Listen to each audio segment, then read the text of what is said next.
विज्ञान और हम में आप सबका स्वागत है।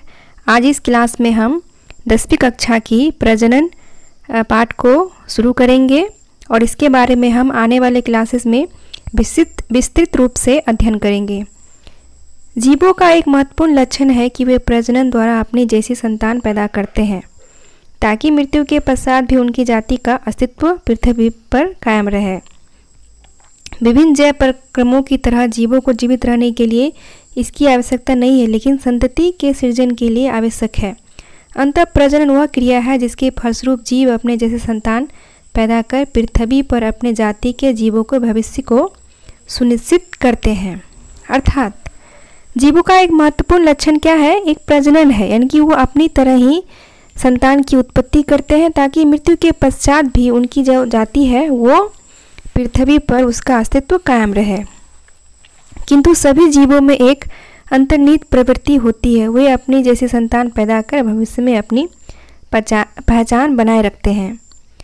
इस क्रिया के संपादन हेतु काफ़ी ऊर्जा भी खर्च होती है, किंतु पृथ्वी पर जीवन की निरंतरता सुनिश्चित करने के लिए यह आवश्यक है। कल्पना कीजिए कि अगर प्रजनन आज से बंद हो जाए, किसी भी जीव जंतु में प्रजनन की क्रिया हो ही नहीं, तो फिर क्या होगा? एक समय ऐसा आएगा कि जितने सारे जीव जंतु हैं, जब वो अपना जीवन काल लाइफ साइकिल पूरा कर लेंगे तो धीरे धीरे एक एक जीव का अस्तित्व पृथ्वी से खत्म होता जाएगा।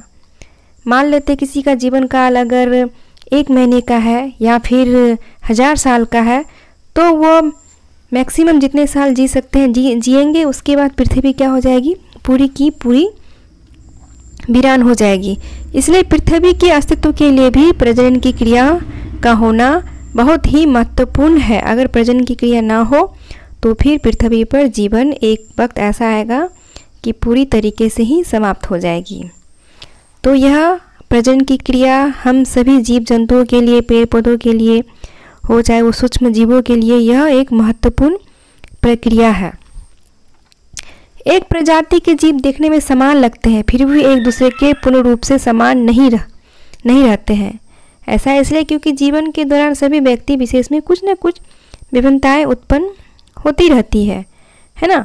और यह विभिन्नताएं प्रजनन द्वारा संतानों में माता और पिता की ओर से जब अलग अलग प्रकार की विभिन्नताएं बच्चों में पहुंचती है तो गुणों का एक नया संयोजन, कॉम्बिनेशन बनता है, जिसको क्या कहते हैं? आधारभूत लक्षणों में समान होने के बावजूद बच्चों को माँ बाप से कुछ हद तक अलग करता है। और यह प्रजनन की क्रिया ही जीवन के अस्तित्व के लिए महत्वपूर्ण होती है।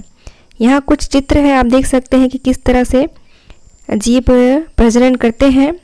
हम आगे की कक्षाओं में प्रजनन के प्रकार के बारे में हम इसको विस्तृत रूप से अध्ययन करेंगे। आज यह इंट्रोडक्शन क्लास है तो हम इस पर थोड़ी सी चर्चा करते हैं। प्रजनन, विभिन्नता तथा आनुवंशिकता।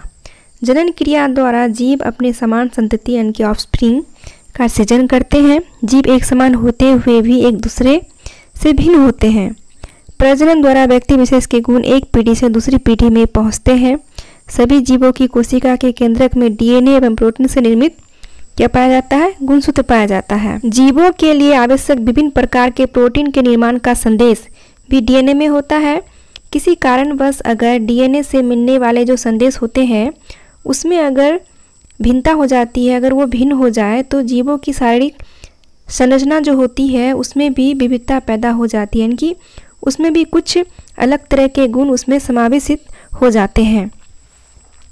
प्रजनन द्वारा ही व्यक्ति विशेष के गुण एक पीढ़ी से दूसरी पीढ़ी में पहुंचते हैं और सभी जीवों में गुणों का एक ब्लूप्रिंट यानी कि रूपरेखा मौजूद होता है। प्रजनन के दौरान इस ब्लूप्रिंट की प्रतिलिपियां तैयार होती हैं जो दूसरी पीढ़ी में क्या होती है? फिर पहुंच जाती है। गुणों का यह ब्लूप्रिंट किसमें होता है? डीएनए के रूप में सुरक्षित रहता है। डीएनए कोशिका के केंद्र के भीतर आप लोग को पता ही होगा कि क्रोमोसोम से संलग्न रहते हैं और डीएनए के भीतर ही विभिन्न प्रकार के प्रोटीन बनाने की भी सभी सूचनाएं मौजूद होती हैं। जब ये डीएनए गैमेट सेल्स द्वारा भ्रूण में पहुंचते हैं तो वहाँ प्रोटीन का संश्लेषण आरंभ होता है।